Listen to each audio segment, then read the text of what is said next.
there's always a little bit of a mess in the background of my videos. It's just who I am, I guess. Not hiding it anymore. There will always be a little bit of a mess. The weather's starting to change, the sky is turning from blue to gray, and I have to say, I love it. This is my favorite time of the year. I am sick of the sunshine, sick of the hot weather, sick of sweating constantly, all the time, everywhere I am. I am here for the cloudy, stormy, rainy, cold weather. It's my favorite time. And especially when it starts to rain, I am home and I get to just sit down and read. Those are my favorite moments. And I have so many recommendations of books that I think I'm gonna have to divide into 2 videos, because if I say every single one of them, we're gonna be here for a long time. So this is gonna be part 1. I will make part 2 at some point, and yeah. I also have tons of recommendations for TV shows and movies. So if you wanna see that, let me know. I think I might actually do that for November, which, if you don't know, I am going to attempt to upload a video a day for the entire month of November, so that can be one of them. It's gonna be a lot, it's gonna be intense, but I'm really in the mood for challenging myself. So yeah, let's get into the books, because this is about these books. I have put together the books into categories. They're not officially categories, but I think these books can go together and they have the same kind of vibe. And then it goes from one to another to a nice finish. It makes sense in my head. Hopefully it will make sense in the video as well. So let's start. To me, a rainy day sometimes it just feels like the perfect day to read a fairy tale. Something that's fast, something that's cute, cozy, and a fairy tale. So the first one is actually one of my favorite ones, and it is The Wind in the Willows. This is perfect ambiance and coziness. It is absolutely wonderful. If you haven't read it, I recommend you pick it up. Very small, you can get through it really, really fast. And like I said, to me, this is really nice for a rainy day. And if you have not seen it, it's on Disney, which I don't like as a platform or company or anything, but there is a movie. It's kind of 2 movies into one, which is The Wind in the Willows and The Legend of Sleepy Hollow, which also, by the way, amazing for a read for winter. Forgot to add that one to this video on the next one. That one's one of my favorite movies to watch on a rainy day. I love it. I absolutely adore it. Highly recommend. So, first one. The second one, it's a bit more of a classic, and it is The Hobbit, but I think it's just, it fits so well into a rainy day.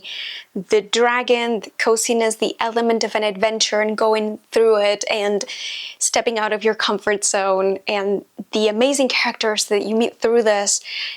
I also think it's a great way of stepping into the Tolkien universe if you are a little bit not afraid, but intimidated by the writing of his books and how massive The Lord of the Ring is. They are written very differently because this was made to be a children's book and then the other one is more adult. But I do think that if you read this, then you can go a little bit easier into The Lord of the Rings. This is adorable. This is great. Yeah, I am actually extremely lucky because I found an edition that has a map. I'm considering framing it because I think it's great, but this is a map of the Shire. Very old, super old, but yeah, it's absolutely beautiful, beautiful. So maybe I will frame it. I am still looking for things to put into this room. Oh, I have a frame for it. I could put a nice green, like deep green background on this. Because the frame is wood. This is great. Filming this today was a great decision. I am amazing. Then we move on to stepping into a little bit more fantasy, which we did with The Hobbit, but now we're going a little bit more into it. And it is Tress of the Emerald Sea. I recently read this and it feels like a fairy tale for adults. It is wonderful. Brandon Sanderson has such a way of building a world, of making you feel like you're in it.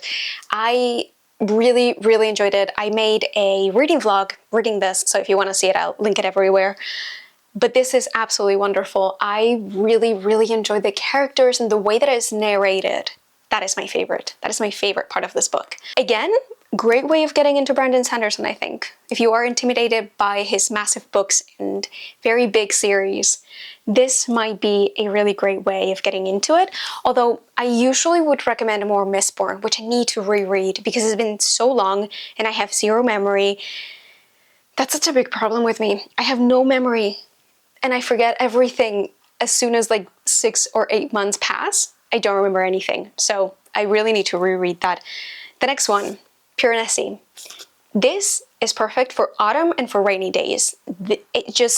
It's wonderful. This is absolutely one of my favorite books of all time now. I keep thinking about it every once in a while. It just pops into my mind and it's just so interesting and beautifully done and twisty. The main character, Piranesi, is in this endless house and it's fantastic. I just highly, highly recommend this. I'm trying not to spoil anything. I'm someone that likes going into books knowing fairly little and usually go more from recommendations of people that I follow or that I know than what the book actually says. So I'm trying to do that because I feel like a lot of people might enjoy going into books a little bit more blind. I think you can get so much more out of a book if you just go in blind completely. It can be a little bit disappointing, not disappointing, but misleading sometimes, or thinking that you're going in for something and then it turns out to be another thing. That's a conversation for another day. Again, possible video for November, but I like going in fairly blind. So, odd characters in a house. Stay with me. There's a kind of relation. We have always lived in the castle. Again, one of my favorite books. I feel like the books that I'm talking about are some of my absolute favorites.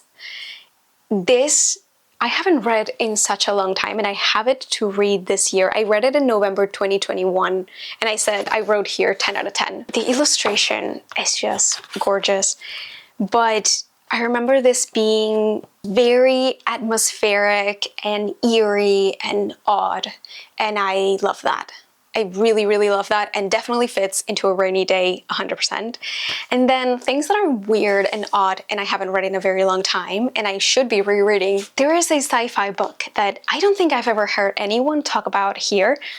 That's a leaf. Did I just see a leaf on this? Yes! What the fuck? I don't know where this came from, but it's staying there. This is something I want to reread because I think it's going to be more relevant now that when I read it, which I don't remember when it was because I, for some reason, didn't write it on this one. This is Children of the New World, and this is actually a collection of short stories. I like keeping collections of short stories in my bag because they're easy to get through while I'm on the move, outside, commuting, whatever. But this was, I remember it, that it felt very futuristic, but it definitely feels like a dystopian reality. It definitely has a dystopian sci-fi reality that we're living right now. So that is definitely one of them that I want to reread. And I think if you're looking for something that it's gonna make you think, oh shit, I think we're heading towards that, and I don't like this, but it feels relatable, this might do the trick for you. And like I said, it's short stories, so maybe you can just pick up a couple of them, read a couple of them, not pick them up. You can just, don't do that. Don't break the book. But you can just read a couple of them on a rainy day, cup of tea, rethink your entire existence, have a breakdown about the state of the world, the dystopian society that we're living in, and etc., etc. The next one is The Name of the Wind. This is massive, so maybe it's a week where it's constantly raining and the sky is gray and you haven't seen the sunshine for a while. This is an adventure, but it is a very slower pace, massive world, you get into everything story. And if you are into that, if you are into a story that starts from the very beginning and it's step by step told beautifully, by the way, go for this. If you haven't picked it up and you like fantasy and you like big worlds and slow stories, but very beautiful, this might be for you. I read this such a long time ago, haven't read the second one, really should get into that because, well, I mean, I don't know when the third one's gonna come out, if ever. Not putting pressure. I don't think that we should be putting pressure on authors. Take your time, but I think when the third one is sort of announced, maybe I'll pick up the first and the second one and reread them. But I remember just enjoying this tale and this ride so much. So yeah, I think it's perfect for autumn. And then the last one, it is definitely a weird book, and I don't think it fits very much with any of the others, but it is Bunny by Mona Awad. I read this book. I thought I had mixed feelings about it. There's parts I love, and then there's parts that I wanted more of, and I had really mixed feelings about the book, but I keep thinking about it, and it's one that I want to reread at some point next year because I keep thinking about it, and it's so weird, and it's so atmospheric, and it's a mix of dark academia, fantasy, magic, odd, not psychological, but definitely weird. It's odd. It's so fucking strange. So if you are looking for something that's gonna leave you just confused and constantly bringing it up in your mind, every once in a while it just pops up and you're like, what the fuck, Bunny? How? What is happening? And I definitely, when I reread it, I want to redo the review because I don't remember what I said. I don't remember it at all. I should have looked it up, honestly, but I think I didn't enjoy it that much. I want to revisit that. Again, another video for November. This list is writing itself. Definitely something that I want to revisit. Anyway, I'm gonna leave it here. I think those are enough for part one. I will definitely make a second part because there's tons more that I want to talk about for rainy days and for autumn, which is the rainy season. Well, I mean, depends on where you are. But for the rainy, cold season, I got you. If you made it this far, first of all, thank you. Thank you so much. And leave me an autumn theme emoji. And again, thank you so much for watching, and I will see you on the next one.